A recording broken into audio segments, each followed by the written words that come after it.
How are you all? Thanks for coming back. I'm sorry, I don't have a joke today, but hopefully I'll think of something funny as we're going through today's content.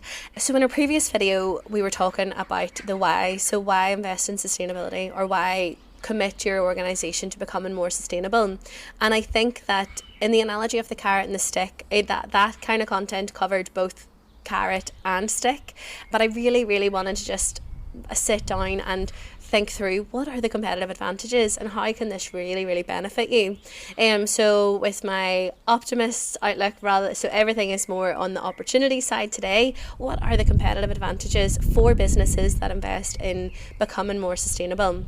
So access to capital is the first one, jumps off the page at me. Financial institutions are under a lot of pressure in terms of improving the carbon footprint of their lending. So investors are becoming increasingly interested in companies that can demonstrate that they are committed to making sure that their environmental and social initiatives are governed and provable, and everything is auditable. Little thing on my nose.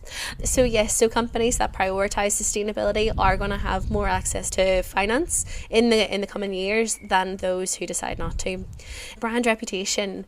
Customers are becoming more and more aware. Their purchasing decisions are starting to reflect their values, and particularly different demographics of customers are more driven than others. So it is researched and said that younger customers are more committed to brands that are not actively destroying the planet. So it's really looking at how can you take that as an opportunity, and how can you have that conversation with your customers as well, which is a really vital part of what we offer at Farm and Carbon.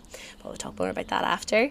Let's talk about cost savings. Again, talked about this yesterday. The cost savings that you can have in terms of reducing fuel costs or reducing the energy usage of your buildings can be massive, particularly if you are in an organisation that's heavily automated or uses a lot of machinery.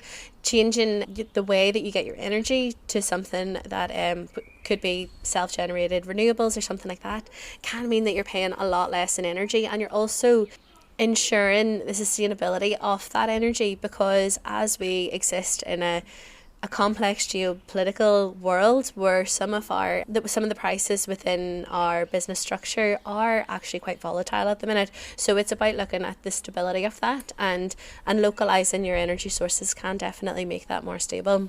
There's also compliance, regulatory compliance. The Northern Ireland government has changed their public procurement tendering process to mandate social value within tenders over a certain value. That's standard practice in other specific government departments. So for example, the NHS, the Ministry of Defence, there are lots of these bodies that have already made the rules themselves, and so for an entire government to do that and follow suit, I think we're just going to see it more and more across the board.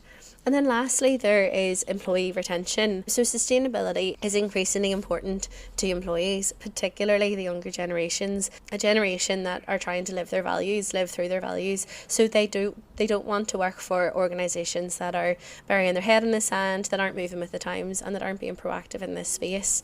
So basically, how many more competitive advantages do you need? It's such a good opportunity. Now is the time to start to look at your sustainability, baseline it, understand what's happening, and look at how you can improve it. And here at Farm and Carbon, we would be more than happy to help you get started on that journey. To kind of recap there, the advantages include access to capital, brand reputation, cost savings, complying with changing regulations, and employee retention.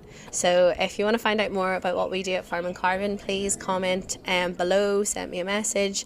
And if you have any feedback on any other competitive advantages that you felt in your organisation, or how this sort of has resonated with your customers, or open the doors of opportunities, please comment below, join the conversation, and let's have a chat about why we need business to be more sustainable.